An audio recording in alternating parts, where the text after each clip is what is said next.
Iran, America, Israel యుద్ధంలో Iran ఎక్కడా తగ్గడం లేదు. ప్రపంచంలోని అతిపెద్ద శక్తివంతమైన దేశాలకు గట్టి సవాల్ విసురుతోంది. గల్ఫ్లోని అమెరికా మిలిటరీ బేస్లను లక్ష్యంగా చేసుకుని దాడులు చేస్తూ అమెరికాకు కంటి మీద కునుకు లేకుండా చేస్తోంది. దీంతో సౌదీ అరేబియా నుంచి అమెరికా అత్యంత విలువైన యుద్ధ విమానాలను ఇంధనం నింపే వ్యవస్థను మొత్తం యూరోప్కు తరలించుకుపోయిన విషయం తెలిసిందే. తాజాగా ఇరాన్, చైనా నుంచి supersonic air craft carrier killer కొనుగోలు చేసినట్లు వార్తలు వస్తున్నాయి. ఒకవేళ ఇదే వాస్తవం అయితే మిడిల్ ఈస్ట్లో యుద్ధం స్వరూపమే మారిపోతుందంటున్నారు నిపుణులు. ఆ వివరాలేంటో ఇప్పుడు చూద్దాం.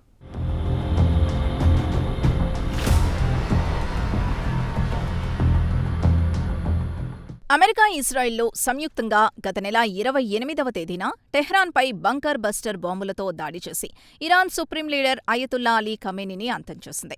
అప్పటి నుంచి ఇరాన్ ఒంటి చేత్తో ఎక్కడా తగ్గకుండా ఇటు ఇజ్రాయెల్, అటు అమెరికాని గడగడలాడిస్తోంది. గల్ఫ్ దేశాల్లో ఉన్న అమెరికా బేస్లను లక్ష్యంగా చేసుకుని దాడుల్ని ఉధృతం చేసి ఇటు అమెరికా, అటు ఇజ్రాయెల్కు ముచ్చెమటలు పట్టిస్తోంది. ఇక తాజాగా ఇరాన్ మరింత ప్రమాదకరమైన ఆయుధాలు కొనుగోలు చేయాలని సూచిస్తోంది. చైనా నుంచి supersonic air craft carrier killer కొనుగోలు చేస్తోంది. అదే జరిగితే మిడిల్ ఈస్ట్లో యుద్ధం స్వరూపం పూర్తిగా మారిపోతుంది. అమెరికా ఆపరేషన్ ఎపిక్ ఫ్యూరీ పేరుతో ఇరాన్పై నావెల్ బేస్ నుంచి దాడులు చేయడం మొదలుపెట్టింది. నావెల్ బేస్ నుంచి 2 యుద్ధ విమానాలు ఇరాన్లో ప్రవేశించి అనుకున్న లక్ష్యాన్ని ఛేదించి తిరిగి గమ్యస్థానానికి వచ్చేవి. ఇక అమెరికా విషయానికొస్తే నావెల్ బేస్ అత్యంత పటిష్టంగా ఉంటుంది. అయితే యుద్ధం ప్రారంభం కావడానికి ముందు ఇరాన్, చైనా నుంచి అత్యంత ప్రమాదకరమైన యాంటీ షిప్ మిసైల్స్ని కొనుగోలు చేసింది. ఈ మిసైల్స్ని ఎయిర్ క్రాఫ్ట్ క్యారియర్ కిల్లర్ అని కూడా పిలుస్తారు.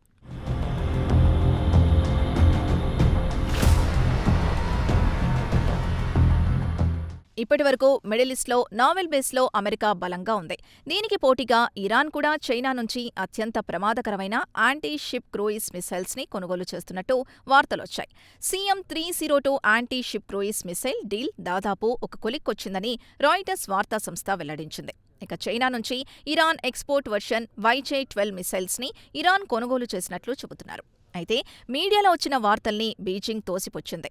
అయితే విభిన్న వర్గాల నుంచి అందుతున్న సమాచారం ప్రకారం పర్షియన్ గల్ఫ్ సముద్ర జలాల్లో అమెరికా నావెల్ బేస్ చాలా పటిష్టంగా ఉంది. దాన్ని ఢీకొట్టడానికి ఇరాన్, చైనా నుంచి అత్యంత ప్రమాదకరమైన యాంటీ షిప్ క్రూయిజ్ మిసైల్స్ని కొనుగోలు చేస్తోంది. ఈ వార్తలు వెలువడగానే చైనా విదేశాంగ మంత్రిత్వ శాఖ వెంటనే ఈ వార్తను ఖండించింది. ఈ వార్త అవాస్తవమని పేర్కొంది. అయితే గ్లోబల్ మీడియాలో మాత్రం ఇరాన్కు, చైనాకు మధ్య డీల్ కుదిరింది అన్న వార్తలు బలంగా వినిపిస్తున్నాయి. ఒకవేళ చైనా నుంచి ఇరాన్ సూపర్సోనిక్ మిసైల్స్ని కొనుగోలు చేస్తే అమెరికాకు ఇరాన్ గట్టి సవాల్ విసరగలుగుతుంది. ఇక ఈ మిసైల్స్ ప్రధానంగా వార్షిప్లతో పాటు ఎయిర్ క్రాఫ్ట్ క్యారియర్లను టార్గెట్ చేయగలుగుతుంది.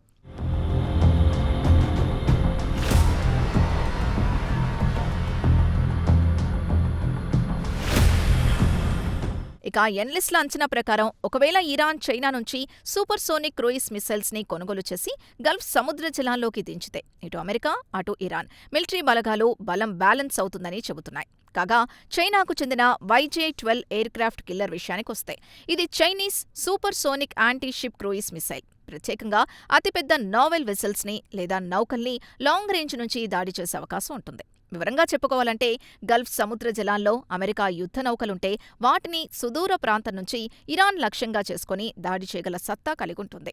ఈ సూపర్సోనిక్ మిసైల్స్ని చైనా డెవలప్ చేసింది. కాగా 2015వ సంవత్సరంలో ఈ సూపర్సోనిక్ సేవల్ని వినియోగించడం ప్రారంభించింది. దీంతో చైనా కూడా నావెల్ బేస్లో తన సత్తా చాటుకోవడానికి సరికొత్త సూపర్సోనిక్ మిసైల్స్ని తయారు చేసి పెట్టుకుంది. కాగా ఈ మిసైల్స్ ఎయిర్ స్ట్రైక్ చైనాలోని జియాన్ H-6K నుంచి ప్రయోగించింది. ఒక్కసారి ఈ YJ-12ని విడుదల చేస్తే దాని బూస్టర్ రామ్జెట్ ప్రొపల్షన్ సిస్టమ్ని ఉపయోగించి మాక్ 3 వేగంతో దూసుకుపోతుంది. ఇక మాక్ 3 అంటే ధ్వని కంటే 3 రెట్లు అధిక స్పీడ్తో పయనిస్తుందని చెప్పుకోవాలి. దాదాపు 400 నుంచి 500 కిలోమీటర్ల దూరంలో ఉన్న లక్ష్యాన్ని కూడా ఛేదించగలదు. దానికి తగ్గట్లు 500 కిలోల బరువు కలిగిన పేలుడు పదార్థాల్ని సునాయాసంగా తన వెంట తీసుకెళ్లగలదు. అంతర్గత నావిగేషన్ యాక్టివ్ రాడార్ మిసైల్స్కు గైడెన్స్ ఇస్తుంది.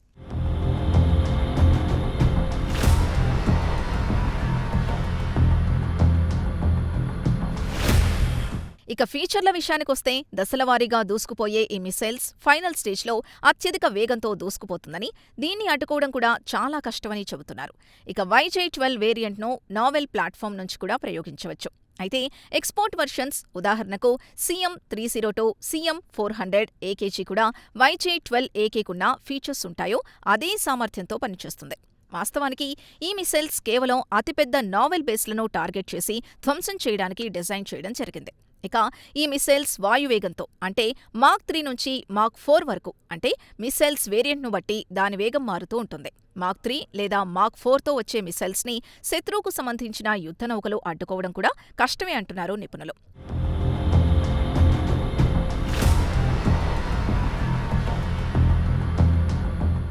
ఈ మిసైల్స్కు రాకెట్ బూస్టర్ శక్తినిస్తుంది. ఇది ప్రయోగించిన తర్వాత రామ్జెట్ ఇంజిన్ టేకోవర్ చేసుకుని అటు నుంచి సూపర్సోనిక్ స్పీడ్తో దూసుకుపోతుంది. ఇక లక్ష్యానికి చేరుకునే సమయంలో అతి తక్కువ ఎత్తులో పయనిస్తుంది. అదే సమయంలో శత్రుదళాలు వీటిని అడ్డుకోవడం కూడా కష్టమే.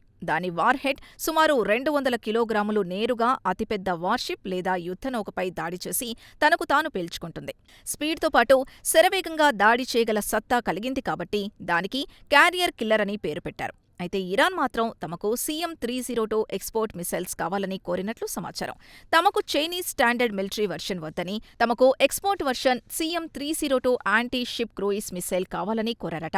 అంతర్జాతీయ ఆయుధాల నిబంధనలకు లోబడే తమకు తయారు చేసి ఇవ్వాలని ఇరాన్ కోరినట్లు సమాచారం. అయితే చైనీస్ మోడల్ విషయానికొస్తే సుదూర లక్ష్యాన్ని ఛేదించగలదు. చైనాకు చెందిన YJ-12 మోడల్ 400 నుంచి 500 కిలోమీటర్ల దూరంలో ఉన్న లక్ష్యాన్ని ఛేదించగలదు. కాగా ఇరాన్ మాత్రం తమకు CM-302 anti ship cruise missiles కావాలని కోరిందట.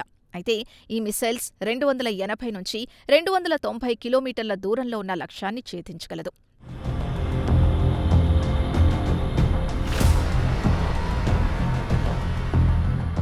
అయితే అసలు విషయానికొస్తే పర్షియన్ గల్ఫ్లో మకాం వేసి ఉన్న అమెరికాకు చెందిన USS గెరాల్డ్ ఆర్ పోర్ట్ని చైనా క్యారియర్ కిల్లర్ సముద్రంలో ముంచగలదా అనేది అసలు ప్రశ్న.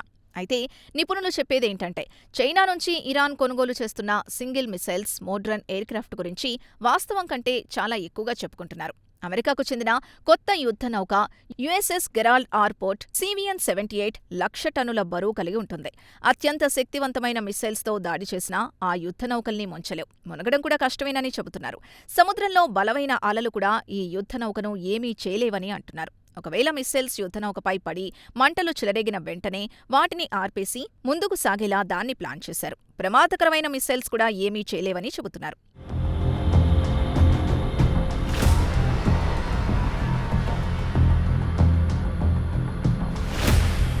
అయితే చైనాకు చెందిన యాంటీ షిప్ మిసైల్స్ ఉదాహరణకు YJ-12తో అమెరికాకు చెందిన యుద్ధనౌకల్ని మాత్రం ప్రమాదం మాత్రం ఖచ్చితంగా ఉంటుంది. ఒకవేళ ఇరాన్ మిసైల్స్ ద్వారా బలంగా ఢీకొడితే దాని ఆపరేషన్ ఎక్కడికక్కడ నిలిచిపోతుంది. తాత్కాలికంగా రాడార్ సిస్టమ్ ధ్వంసమవుతుంది. తాత్కాలికంగా దాడి చేసే సత్తా కోల్పోతుంది.